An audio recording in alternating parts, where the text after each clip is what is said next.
Hi, നമസ്കാരം. പലരും പറയുന്നൊരു പരാതിയാണ്, സൈക്കിള് മുൻപ് നമ്മൾ ഉപയോഗിച്ചിരുന്ന സൈക്കിളിൻ്റെ അത്ര ലൈഫ് കിട്ടണില്ല, ഈട് കിട്ടണില്ല എന്നൊക്കെ. മുമ്പ് എന്ന് പറഞ്ഞാൽ നമ്മൾ ചെറുപ്പത്തിലൊക്കെ നമ്മൾ ഉപയോഗിച്ചിരുന്നല്ലോ, ആ സൈക്കിളിൻ്റെ അത്ര ഈട് ഇപ്പോഴത്തെ സൈക്കിള് കിട്ടുന്നില്ല എന്നൊക്കെ.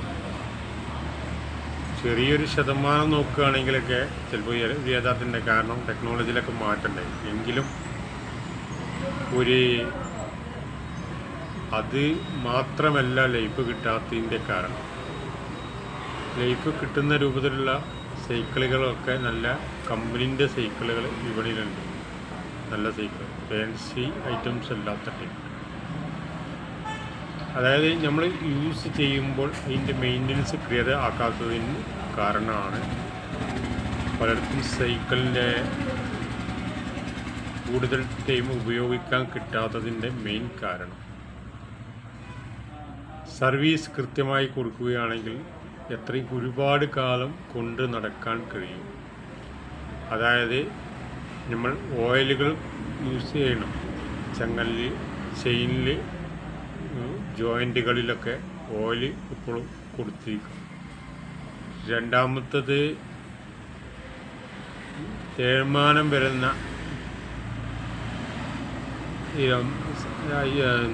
സ്പെയറുകൾ നമ്മൾ മാറ്റണം, പുതിയതിടണം. മൂന്നാമത്തെ കാരണം, നമ്മളെ വയറിങ്ങുകളൊക്കെ ഉണ്ടല്ലോ, അവിടെ കൂടുതൽ ഇടയ്ക്കിടയ്ക്ക് നമ്മൾ ഇത് കൊടുക്കണം. വെള്ളമൊക്കെ നനയുമ്പോൾ വയറിങ്ങിൻ്റെ അകത്തൊക്കെ കയറുമ്പോൾ അവിടെ തുരുമ്പ് വരും. മറ്റേ സൈക്കിളിൻ്റെ പ്രവർത്തനം സുഗമാവില്ല. അത് ഉപയോഗിക്കുമ്പോൾ തന്നെ അതിൻ്റെ മാറ്റങ്ങൾ സംഭവിക്കും. പിന്നെ പലരും വേനൽക്കാലത്ത് സൈക്കിൾ എക്സസൈസിനും മറ്റും ഉപയോഗിക്കും. വർഷക്കാലം വന്നാൽ ഇത് വീടിൻ്റെ ഏതെങ്കിലും മൂലയ്ക്ക് അല്ലെങ്കിൽ എവിടെയെങ്കിലും ഒരിടത്താണ്ട് ചാരി വെക്കും. ചിലപ്പോൾ ഇത് മഴ കൊണ്ടിട്ടും മറ്റും അടുക്കെടുക്കുന്നുണ്ടാവും. നമ്മൾ ആ ഭാഗത്തേക്ക് മെയിൻറ്റെയിൻ ചെയ്യും. കൃത്യമായിട്ട് ഓയിലൊക്കെ കൊടുത്ത് ജോയിൻറ്റുകളൊക്കെ കൊടുത്തിട്ട് മഴ കൊള്ളാത്ത ഇടത്താണ് ഇത് സൂക്ഷിച്ചിരുന്നെങ്കിൽ നമുക്കിതൊരു 6 മാസം കഴിഞ്ഞ് വർഷക്കാലം കഴിഞ്ഞാൽ അത് നല്ല രീതിയിൽ വീണ്ടും ഉപയോഗിക്കാം. അതേ സെറ്റിംഗ് റെഡി കണ്ടീഷനിൽ നമുക്ക് ചെയ്ത് ഉപയോഗിക്കാം. കണ്ടീഷൻ ചെയ്യാനൊന്നും ഉണ്ടാവില്ല, അതിനുള്ളൂ. ഈ ഓയിലും കാര്യങ്ങളൊക്കെ കൊടുത്ത് എന്തെങ്കിലും ബ്രേക്ക് എടുത്ത് മാറ്റാനുണ്ടെങ്കിൽ മാറ്റേണ്ടി വരും. ചിലപ്പോൾ കേബിളിലൊക്കെ സ്റ്റെക്ക് ആവാനൊക്കെ സാധ്യത. കേബിളൊന്ന് മാറ്റി കൊടുത്താൽ ക്ലിയറായി. ഇത് നേരെ മറിച്ച് നമ്മളെ മഴവെള്ളമൊക്കെ തട്ടുന്ന സ്ഥലത്താണ് വെച്ചിരിക്കുന്നതെങ്കിൽ അതെടുത്ത് ഉപയോഗിക്കുമ്പോൾ നമുക്ക് ഒരുപാട് കംപ്ലൈൻറ്റുകൾ ഉണ്ടാവും.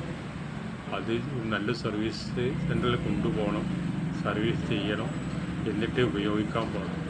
ഇനിയിപ്പോൾ ഇത് മഴക്കാലം കഴിഞ്ഞു തുടങ്ങി. ഇപ്പോൾ എല്ലാവരും സൈക്കിൾ എടുക്കുന്ന കാലമാണ്. അപ്പോൾ എല്ലാവരും ശ്രദ്ധിക്കുക. നമ്മുടെ ഓയിലുകളൊക്കെ യൂസ് ചെയ്ത്, ഓയിൽ എന്ന് പറഞ്ഞാൽ നമ്മൾ തയ്യൽ മെഷീനോ അതൊക്കെ കൊടുക്കുന്ന ഓയിലുകളുണ്ടല്ലോ, കനം കുറഞ്ഞ ടൈപ്പ് ഓയിൽ. ഇത് ജോയിൻറ്റുകളൊക്കെ കൊടുക്കുക. എന്നിട്ട് ഒന്ന് റണ്ണിങ്ങിൽ ആക്കി കഴിഞ്ഞിട്ടുണ്ടെങ്കിൽ പിന്നെ ഓട്ടോമാറ്റിക്കായി പെട്ടെന്നൊക്കെ ഒന്ന് തിരിച്ച് ഒന്ന് ലെവലാക്കി വെച്ചാൽ ഓട്ടോമാറ്റിക്കായി ശരിയായിട്ട് നമുക്ക് ഉപയോഗിക്കും. പിന്നെ ടയറൊക്കെ നിർത്തിയിടുമ്പോൾ വെള്ളം നനച്ച് നിർത്തിയിട്ടാണെങ്കിൽ കംപ്ലൈൻറ്റ് വരും. ട്യൂബിനൊക്കെ കംപ്ലൈൻറ്റ് വരാൻ സാധ്യത കൂടുതലാണ്. അതൊക്കെ നമുക്ക് മെയിൻ്റെനൻസ് ചെയ്ത് ഉപയോഗിക്കാം. ലൈഫ് കൂടുതൽ കിട്ടും. വീണ്ടും നല്ലൊരു മെസ്സേജുമായിട്ട് വരാം. എല്ലാവരും ഗ്രൂപ്പുമായി സഹകരിക്കുക. നമ്മളെ ഫോളോ ചെയ്യണം. സബ്സ്ക്രൈബ് ചെയ്യാത്തവരായി നിർബന്ധം ചെയ്യണം. എല്ലാവരും സഹകരണമാണ് നമുക്ക് പ്രത്യേകം താല്പര്യപ്പെടുകയാണ്.